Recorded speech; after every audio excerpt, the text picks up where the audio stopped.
আমরা খুব অসহায়, আজকে জ্যান্ত লাশের মতো আজকে বার কাউন্সিলের গেটে আমরা দাঁড়িয়ে আছি। আমাদের রিভিউ রেজাল্ট আমাদের ফেরত দিন, আমাদের সম্মান আমাদের ফেরত দিন। এটা আমাদের পাওয়ার ছিল, এটা কোনো কারো দয়া নয়, করুণা নয়। আমরা ভালো পরীক্ষা দিয়েছি, আমরা আমাদের পাস চাই।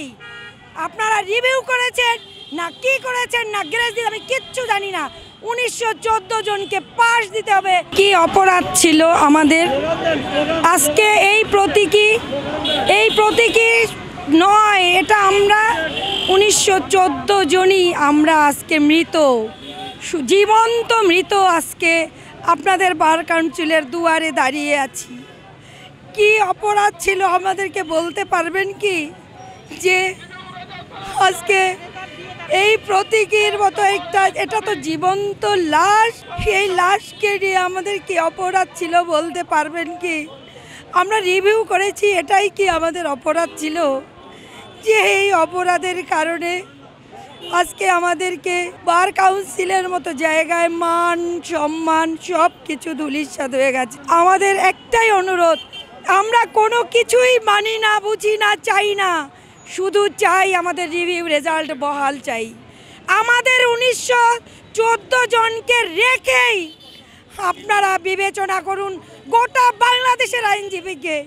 আমাদের কোনো দুঃখ নেই, আপনারা 1914 জনকে হিসাবের মধ্যে রেখেই বাকি চিন্তা আপনাদের।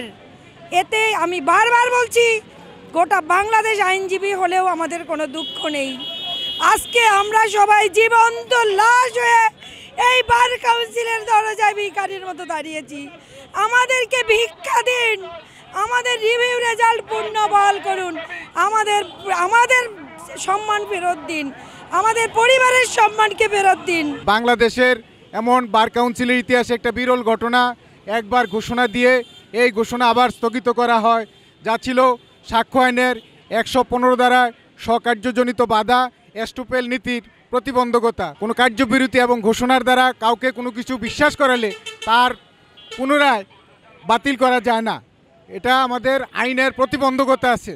আমরা পোশাক বানিয়েছি, ডায়েরি লিখেছি, ভাইবার সমস্ত প্রস্তুতি নেওয়ার পরে আমাদের আত্মীয় স্বজন সহ বারের সকলেই আমাদের জানানোর পরে আমাদেরকে হত্যা করা হয়েছে। এই ঘোষণার মাধ্য দিয়ে আমাদেরকে হত্যা করা হয়েছে। আমাদের পরিবার পরিজন হতাশার মধ্যে ব্যক্ত করছে, দিন যাপন ব্যক্ত করছে, যা ছিল বার কাউন্সিল থেকে আমরা এই ধরনের বৈষম্যমূলক আচরণ আশা করি নাই।